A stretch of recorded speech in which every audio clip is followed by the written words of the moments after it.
Selamat datang kembali di channel aku, Ade Wikitama. Kalian kalau ketemu orang atau ketemu teman, apa sih yang kalian lakukan? Biasanya kebanyakan adalah berjabat tangan atau berpeyukan kayak Teletubbies gitu. Tapi kalau orang Jepang itu ada yang namanya ojiki. Ojiki adalah budaya orang Jepang untuk melakukan penghormatan bagi orang lain atau sesuatu dengan cara membungkukkan diri ini atau menundukkan badan. Kalian yang sudah pernah nonton film Jepang pasti pernah tahu kegiatan ini. Berdasarkan bentuk melakukan ojiki, ada dua jenis ojiki. Pertama adalah ritsure, ojiki yang dilakukan sambil berdiri.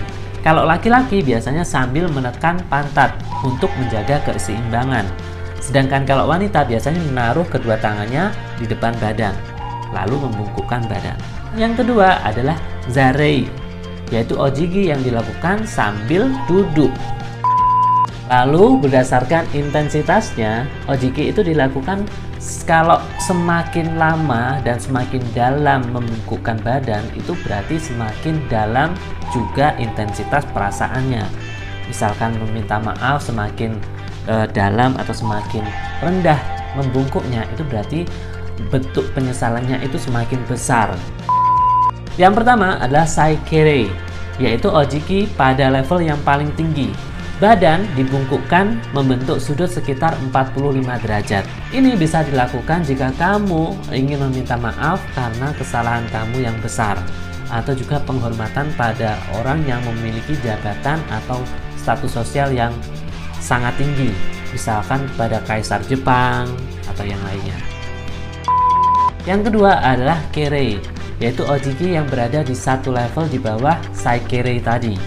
Ini juga bisa digunakan untuk menunjukkan rasa hormat kita kepada orang yang lebih tua, orang yang lebih kita hormati, atau pada atasan kita di kantor misalkan, pada bos, pada pemimpin, dan seterusnya. Untuk melakukan kere, kita bisa membungkukkan badan sekitar 30-35 derajat. Yang ketiga adalah esaku. Kita bisa membungkukkan badan sekitar 15 derajat. Ini bisa digunakan untuk memberi salam kepada teman-teman kantor atau orang yang sudah kita tahu tapi belum terlalu kita kenal. Yang keempat, mengangguk pelan sekitar 5 derajat. Itu bisa kita lakukan kepada orang-orang yang sudah kita kenal dekat, kepada teman dekat, kepada keluarga, dan seterusnya. Yang kelima adalah membungkuk berlutut. Jadi kita bisa berlutut sambil membungkukkan badan. Ini akan jarang kita temui di muka umum. Jadi membungkuk sambil berlutut ini lebih dalam lagi daripada saikere. Biasanya kita melakukan ini ketika kita melakukan kesalahan yang sangat fatal, misalkan menyebabkan orang meninggal dunia atau seterusnya.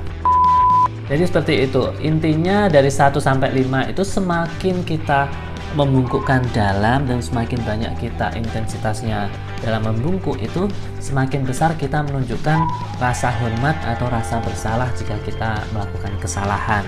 Dan orang Jepang itu tidak sulit untuk mengucapkan kata maaf. Bahkan semakin tinggi jabatan seseorang, dia semakin berani untuk meminta maaf jika dia bersalah. Jadi tidak ada kata gengsi untuk minta maaf, itu nggak ada. Kalau dia memang merasa bersalah, dia pasti meminta maaf. Bahkan di muka umum juga dia berani. Makanya tidak heran jika ada seorang pemimpin, bahkan gubernur, wali kota, dan seterusnya berani meminta maaf di muka umum, di televisi atau di seterusnya. Itu berani jika memang dia bersalah. Bahkan dia mau mengundurkan diri. Lalu kapan kita bisa melakukan ojiki? Kita bisa melakukan ojiki ketika kita misalkan memperkenalkan diri, meminta maaf, menghormati seseorang, membalas ojiki, dan yang lain-lain. Lalu praktek pengerjaannya bagaimana? Tinggal membungkukkan badan saja, gini. Itu aja. Dan kesalahan orang Indonesia kalau ketemu atau bermain ke Jepang itu biasanya kalau ojiki, ya membungkukkan badan, tapi matanya itu tetap ke lawan ojikinya. Jadi seperti ini. Jangan ya. Jadi kalau kita membungkukkan badan, ya udah mata kita tertuju ke bawah atau kemana. Jangan lihat orangnya, nggak usah. Dan apalagi kita ojiki sambil berjabat tangan, itu aneh sekali. Jadi orang Jepang itu jarang sekali berjabat tangan ataupun berpajukan kalau ketemu atau bersalam. Kalau dia permisi, ada permisi untuk lewat, untuk menghormati orang-orang yang di sekitarnya, itu biasanya cukup menunduk saja. Jadi menunduk itu bukan berarti dia acuh tak acuh atau nggak peduli sama sekitar. Dia itu bentuk apa ya namanya? Ya menghormatilah gini, bentuk mengucapkan permisi gitu istilahnya. Tapi dia diam. Jadi kalau kita misalkan menerima tamu dari Jepang, dia menunduk saja terus masuk ke dalam ruangan, itu ya udah, itu bentuk dia mengucapkan permisinya seperti itu. Tapi dia terkesan tidak peduli sama lingkungan atau sekitarnya, dia terkesan individualis. Ya memang orang Jepang itu terkesan memang sedikit individualis, kesannya seperti itu. Karena dia dari kecil itu sudah dididik untuk mengerjakan segala sesuatu itu sendiri, jadi mandiri gitu. Dan dia juga disiplin orangnya, disiplin dalam segala hal, dalam waktu. Dia tidak ada waktu molor, jam karet, itu nggak ada. Terus kalau antri, dia juga tertib, disiplin. Antri ya antri panjang, ya sudah dia antri, nggak mau menyerobot. Dan kalau di hotel, dia itu lebih sering atau lebih senang untuk memesan kamar dengan twin bed daripada king bedroom. Kenapa? Ya karena mungkin dia sudah terlatih sendiri, terlatih mandiri. Jadi dia tidak terbiasa untuk tidur bersama dalam satu kasur. Itulah tadi sedikit pembahasan tentang ojiki, yaitu cara orang Jepang untuk melakukan penghormatan bagi orang lain atau sesuatu dengan cara membungkukkan badan. Dan kita lanjut untuk mengingat-ingat huruf hiragana yang sudah kita pelajari di video sebelumnya, yaitu A, I, U, E, O sama kakiku keko. Masih ingat bentuk penulisannya? Kalau gitu sekarang aku akan coba kasih soal kepada kalian tentang penulisan huruf hiragana dan romajinya. Untuk mengerjakan soalnya, kalian bisa klik link yang ada di deskripsi.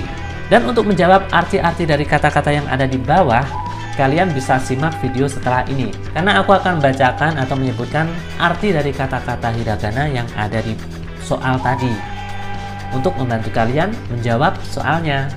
Tapi kalian harus memperhatikan dengan jelas, karena yang aku bacakan ini tidak urut sama seperti nomor-nomor yang ada di soal. Paham? Check this out.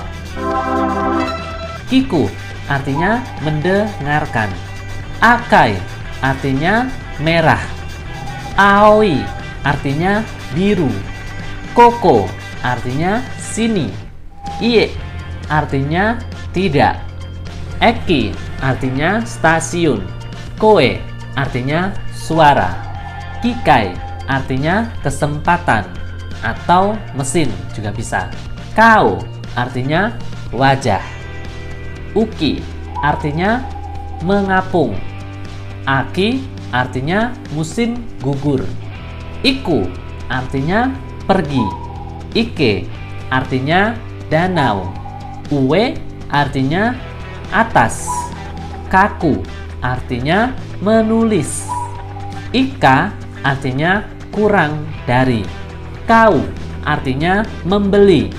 Kakoi artinya lampiran. Oki artinya besar. Ai artinya cinta. Itulah tadi arti dari kata-kata hiragana yang ada di soal. Dan sampai sini video dari aku. Kita akan kembali dengan video-video berikutnya. Aku Adi Wikitama. This is my way. Wush.